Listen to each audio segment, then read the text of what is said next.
Okay, so this is our doing a digital landscape. This is the beginning section. So what you want to do is open your Autodesk sketchbook. I have it here. I've created a new image. I'm going to turn it sideways. And what I'm going to do is press this little button, which it looks like a square and a plus sign. And it's going to open up my desktop so that I can select my photo. And this is the photo I'm going to be using. Now, it says here that I should drag and drop my photo. So my photo is going to be in portrait mode. So I'm going to turn it with my finger. Okay. So now it's in the proper mode. I'm going to lift my iPad so it's proper. And then I'm going to line it up with the screen. Okay. To the best of my ability. It doesn't have to be absolutely perfect, but I just want to make sure it's mostly perfect. Once it's done, I'm going to click done. Okay. So if you look here, on the one side, I have my pencil highlighted in black, and then on the other side, I have all of my layers. I'm going to add another layer. Now, the first step is to outline. So I'm going to click on the original image, just tap it, and then turn down the opacity. The reason I'm doing this is because it makes it a lot easier to draw on top of it. Then I'm going to select the new layer that I've created, and I'm going to start tracing. Okay, so I'm tracing right now using the pencil tool. I can adjust my pencil size to the side, but this is what I'm going to use. Pencil tools are also pressure sensitive, so I like that about them. I'm going to use the little button on the far right side to pull back the image so that I can actually see it.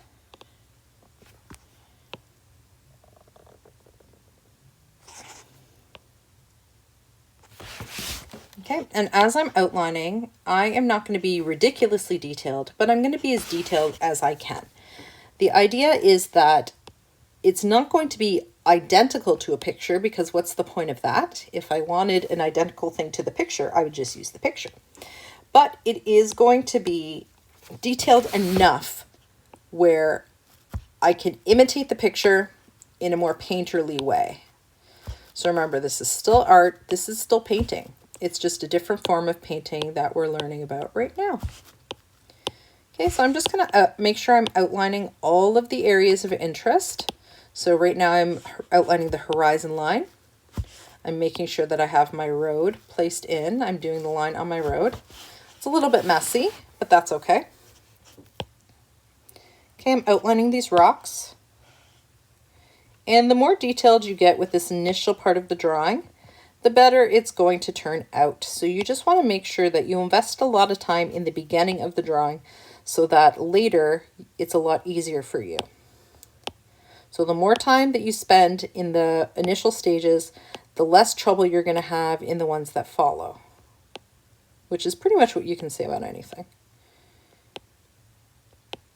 All right, so obviously I'm not going to count out whether you have enough rocks, but what I am going to do is outline this tree to the best of my ability.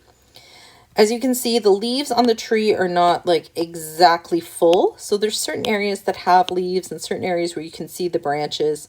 I'm going to try to capture the general shape. Okay. So again, this is not going to be a photorealistic interpretation of this. This is going to hopefully be a painterly interpretation. We're just going to use digital as a new form of painting.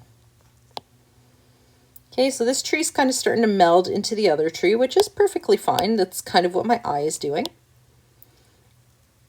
So I'm going to do the other tree as well.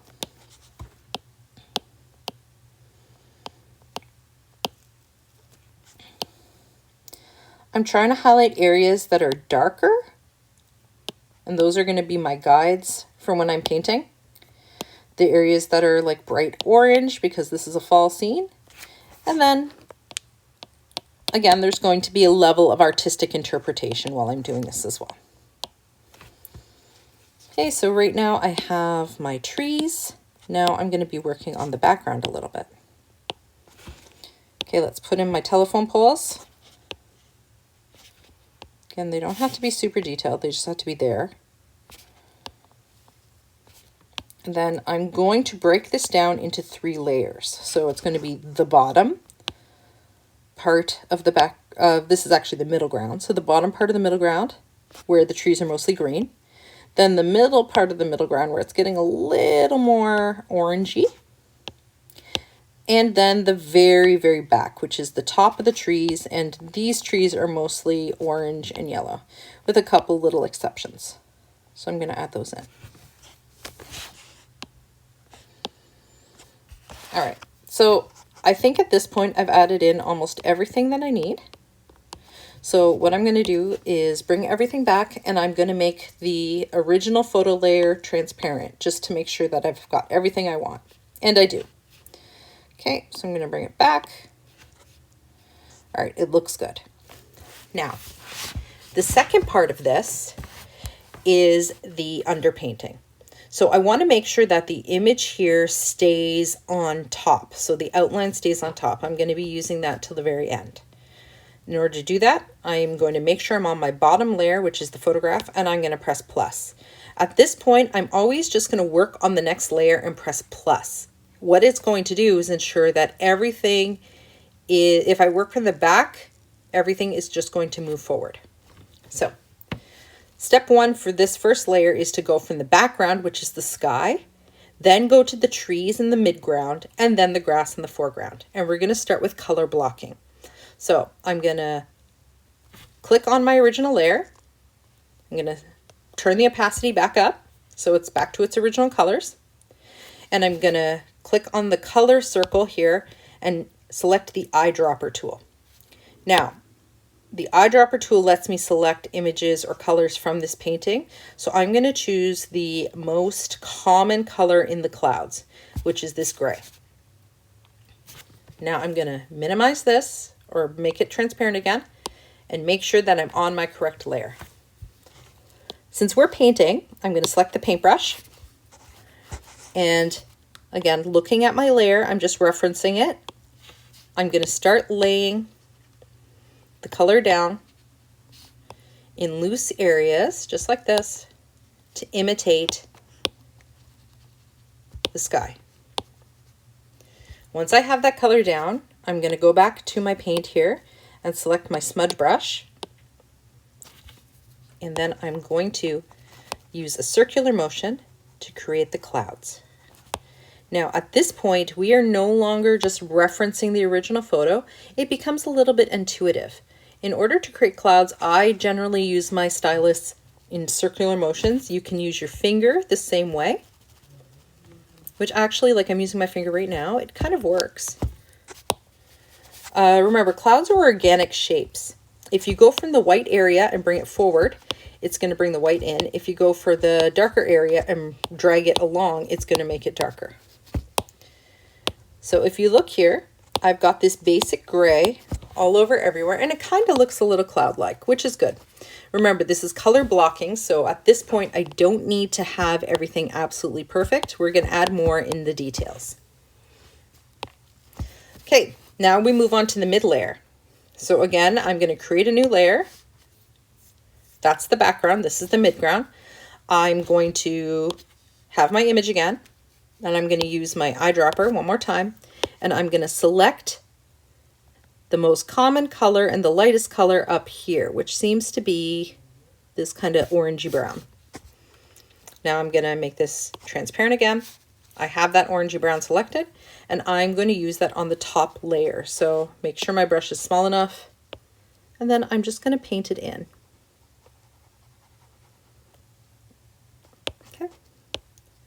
So I'm just being careful not to go everywhere with it. I don't have to be super careful because this is going to be the underpainting. So in the end, this is not going to show up as much. The good part is though that the trees are going to block it. So I don't really have to worry about, I want to do the background of the trees just a little bit, but I don't really have to worry too much about being careful with the trees. Now, once I have that, again, same process, select my smudger, make sure it's a decent size, and I'm just going to use those circular motions to create an almost flat-ish color. Okay, I'm going to repeat the process again once I've done all of this. Okay, so that flattish color is in.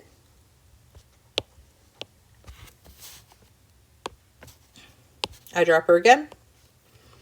The mid-tone here is about like that green. So I've selected it. I'm going to go back into this layer. So I'm still working on that layer. And now I'm going to select the mid-tone, which is this slightly darker green. Now, when you're doing this, obviously there are going to be clear distinctions, but the colors do meld together. Like not all the trees are this one color. This again is just the basic color blocking. So you're just putting this color down, and then later we're going to alter it and we're going to put the details on. Okay, so I've got that down. Smudger. Let's smudge this in. So if you look when I do smudge, it does go a little white and chalky. That's okay. I'm not really trying to avoid that at this moment. And then the last part of this, same thing. Deselect the picture. Eyedropper. Okay, new color. Back onto the mid-tone. Or back onto the mid-ground. Okay, that all goes in now. Keep in mind you do have an eraser, so if you make a significant mistake, you can use that eraser. And smudge her up.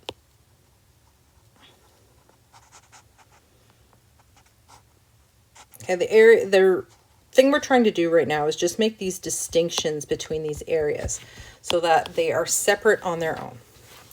Now, the background's pretty much done.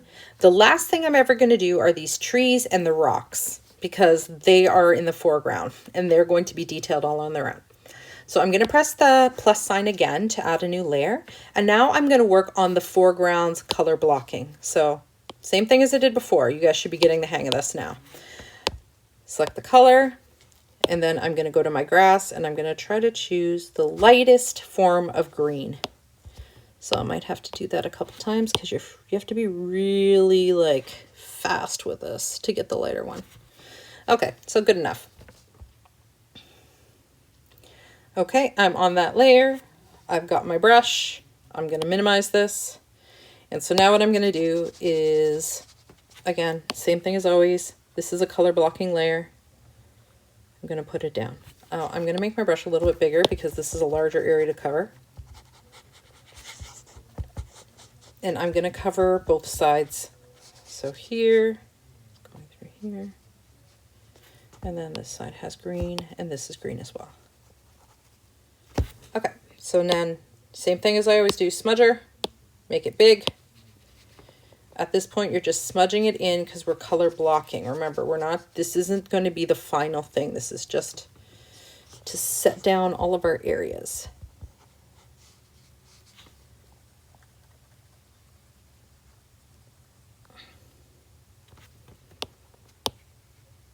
Okay, there we go.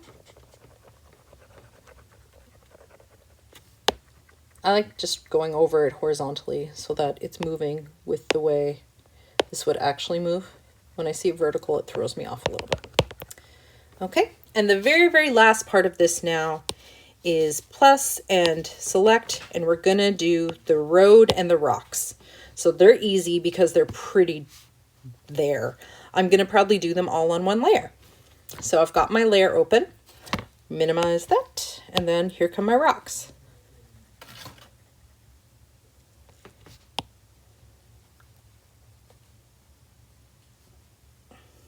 Okay, and then I'm going to select this again. I'm going to select my sidewalk. Like I said, I was just doing it all on one layer. Make sure you are always on the right layer when you're working. This has happened to me too many times where I realize I'm on the wrong layer and it messes things up. And finally, the road.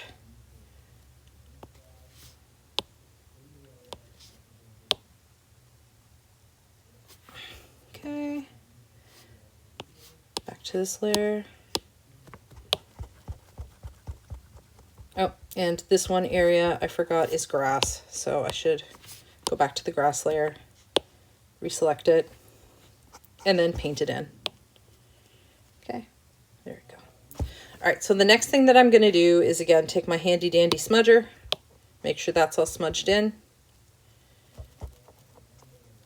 and then go back to this layer, and I'm going to smudge in my rocks.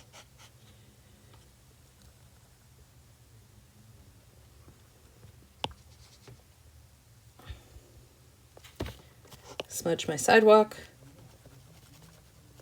and smudge my road. So we're just going for flat colors. It should look like this. This is pretty good. Now, at this point, you would stop, and we're going to start on the second part of this, which would be going into details.